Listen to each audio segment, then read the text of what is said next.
When the Monday Night War was all said and done, WCW was consumed by WWE in what was the most seismic shift the world of wrestling had ever seen.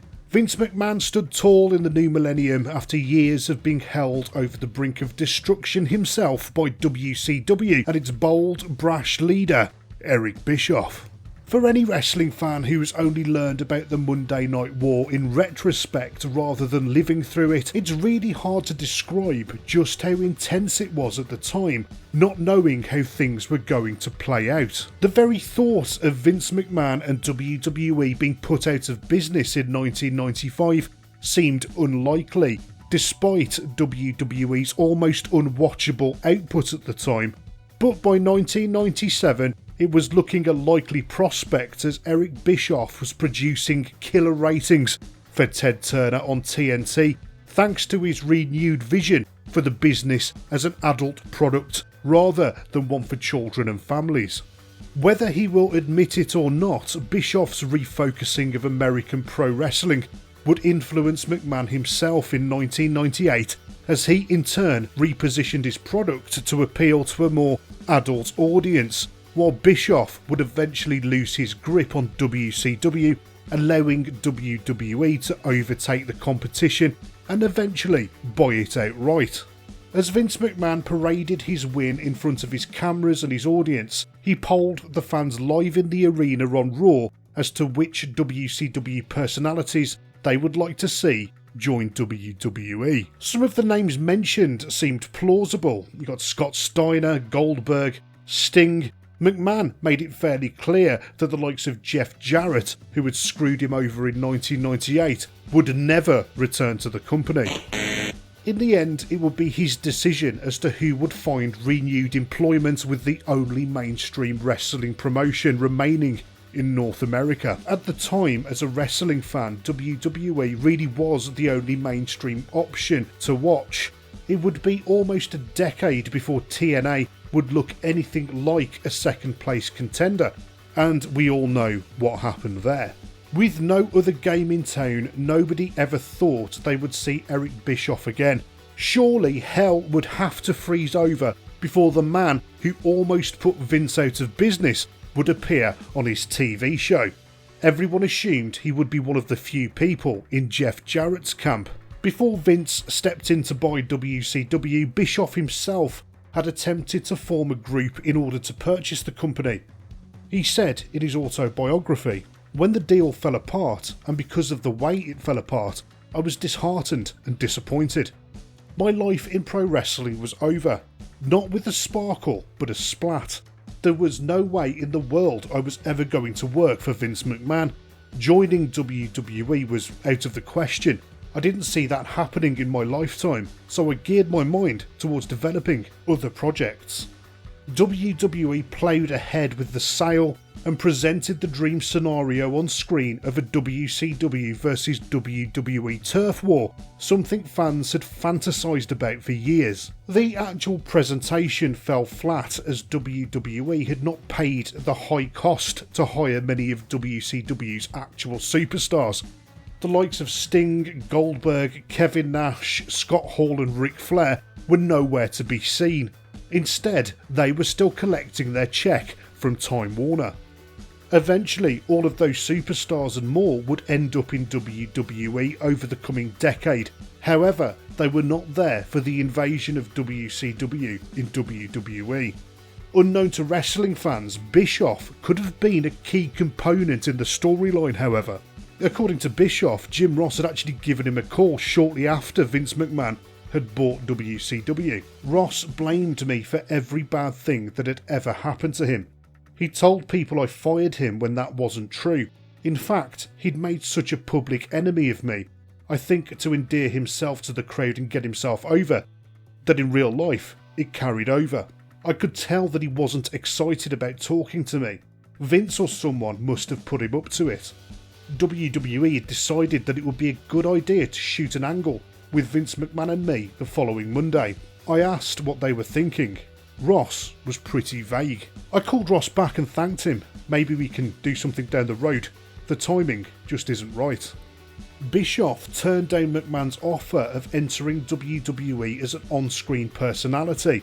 An unexpected phone call for Bischoff, and surely that will be the only opportunity he will be given to get back into the business. However, Bischoff was still burned out from the bumpy world of wrestling and wanted to pursue his career as a media executive in Hollywood. It was a career he would find almost as tumultuous as pro wrestling. Fast forward to 2002, and Bischoff gets a phone call from one of his best friends, Kevin Nash. Nash was back in WWE and had been asked to put the feelers out again for Bischoff. "Hey Eric, there's a rumour going around that you're going to be getting a call from Vince. Would you be interested if he calls you?" "Sure, if Vince calls it'd be great, but if it doesn't happen, let's go catch a beer next time you're in LA." It's a surprising fact to learn that up until 2002, Bischoff and McMahon had only met each other once before, back when Bischoff auditioned for McMahon as an on-screen personality back in the early 90s. When Vince called Eric, it was one of very few interactions they'd ever had. It was odd. I was on the phone with him for maybe 2 minutes, and I felt like I'd known Vince for my whole life. It was as if I was talking to an old friend. Vince was very gracious. The feeling I got was that he understood what I'd gone through. While he came out on top, he understood what the Monday Night Wars and everything else had meant and had some empathy for me. He didn't say it, but I felt it. I hung up the phone and I said to my wife, "I can work for this guy. If the offer's right, I'd like to go back." Bischoff had left the wrestling business on bad terms, with many fans and wrestlers blaming him for the downfall of the once great promotion, and he wanted the opportunity to at least provide the fans with a better final memory of him in the industry. In 2002, the internet wrestling community was fully formed and in full swing, so after several meetings with McMahon, Bischoff realised the importance of keeping his impending return a secret from everyone. The wrestling audience is a funky audience, particularly because of the power of the internet. The internet really does have an impact on the business. If the wrong person found out I was coming back, the news would be online in seconds. I called Vince and said, "Vince, there are leaks in your organisation. I'm getting phone calls I shouldn't be getting from people who shouldn't know that you and I are talking. If we're going to do this, can we do everything in our power to keep it quiet? Don't tell anyone. You don't have to tell." He agreed. Bischoff arrived at the Continental Airlines Arena in New Jersey. It was the 15th of July 2002. He had been kept in hiding for the day previously in a hotel away from where the other superstars were staying, and he'd learned his script off by heart. Stephanie McMahon met Bischoff at the arena and led him to the gorilla position backstage. Stephanie said, "Okay Eric, now none of the boys know. It's going to shock a lot of people. Don't let that bother you. Just go out and do your thing." Bischoff said, "I think she probably thought I was a mental train wreck.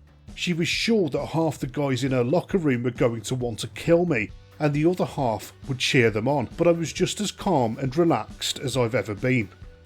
Either by design or accident, she made a wrong turn. Instead of walking me into the gorilla position, she swung me through an area backstage where 20 or 25 wrestlers were watching the show around a monitor. The looks on their faces were priceless. On screen, Vince McMahon headed to the ring with an important announcement. "It takes a real son of a bitch to be successful in this business. So, from one son of a bitch to another, allow me to introduce you to the new general manager of Raw. His name is Eric Bischoff." That line alone went a long way to explaining what many in the business felt was unexplainable. Why would Vince McMahon employ this so-called son of a bitch who tried to put him out of business? Because Vince saw a hell of a lot of himself in Eric when Vince McMahon hugged Eric Bischoff. It was one of the most incredible moments in wrestling history. It was a moment that nobody had ever predicted. That rumbling beneath your feet is a whole lot of people turning over in their graves.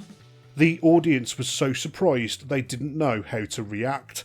They were quiet until I started running off at the mouth. Within a few seconds, I started noticing the skulls, then the hells, and then the boos. It was the reaction I wanted. Once again, I'd found my inner heel. And after that night, the world of professional wrestling would never be the same again.